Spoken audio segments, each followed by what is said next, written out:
রক্তের শেষ বিন্দু দিয়ে হলেও আন্দোলন সফল করে তবেই ঘরে ফেরার ঘোষণা দিয়েছেন আন্দোলনরত রাজস্ব কর্মকর্তারা। পূর্ব ঘোষিত মার্চ টু এনবিআর কর্মসূচিতে ঢাকা ও ঢাকার বাইরের মাঠ অফিসগুলো থেকে রাজস্ব কর্মকর্তা কর্মচারীরা আগারগাঁওয়ে রাজস্ব ভবনের সামনে চলমান আন্দোলনে অংশ নেন। তবে এই অচলাবস্থা নিরসনে যে কোনো সময় সরকারের সাথে আলোচনায় প্রস্তুত বলেও জানান তারা। সেখানকার আরও খবর জানাতে যুক্ত হচ্ছেন আমাদের সহকর্মী মেহের মনি।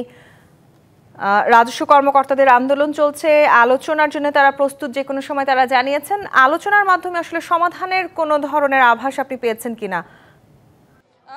আপনি জানেন যে তারা বেশ কয়েকদিন ধরে যে আন্দোলন করছে, কয়েকবার তারা ডাকও পেয়েছিল, কিন্তু সেই সব ডাকে আসলে তাদের প্রতিনিধিদের যারা আছেন তাদেরকে কাউকে আসলে রাখা হয়নি। ফলে তাদের যে প্রত্যাশা, সেই প্রত্যাশা অনুযায়ী তারা আসলে আলোচনা হয়নি এবং তারা বলছেন যে এইভাবে বারবার তাদের সাথে এক ধরনের প্রশ্ন হচ্ছে, তাদের যে চাওয়া পাওয়া সেগুলো আসলে কোনোটি বাস্তবায়ন হয়নি বা বাস্তবায়ন হচ্ছে না।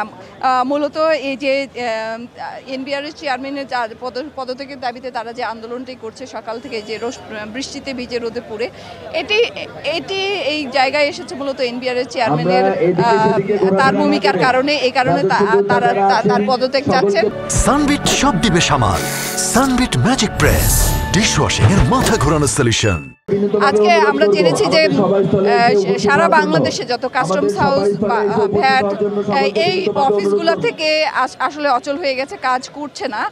মূলত আজকে আপনি জানেন যে বছরের প্রায় শেষ, অর্থ বছরের প্রায় শেষ মাস। এই মাসেই সব কালেকশন অর্থাৎ রাজস্ব আহরণের একটি গুরুত্বপূর্ণ মাস। এই মাসে এই ধরনের অচল অবস্থার কারণে রাজস্ব আহরণে ব্যাপকভাবে নেতিবাচক প্রভাব পড়ছে। কিন্তু এই পরিস্থিতি যদি নিরসন না হয়, এই পরিস্থিতি যদি চলতে থাকে, তাহলে এই অর্থ বছর শেষে বড় ধরনের একটি রাজস্ব ঘাটতিতে পড়বে সরকার।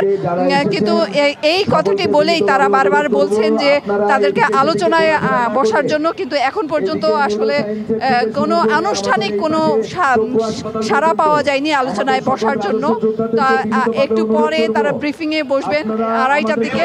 তারা আনুষ্ঠানিকভাবে হয়তো তখন জানতে পারবে যে তারা আসলে এদের পরবর্তী কর্মসূচি কি হবে। আজকে তো কমপ্লিট শাটডাউন কর্মসূচি পালন করছে, এর পরবর্তীতে তারা ডাক না পেলে আর কি করবে সেটি তারা আসলে আমাদের।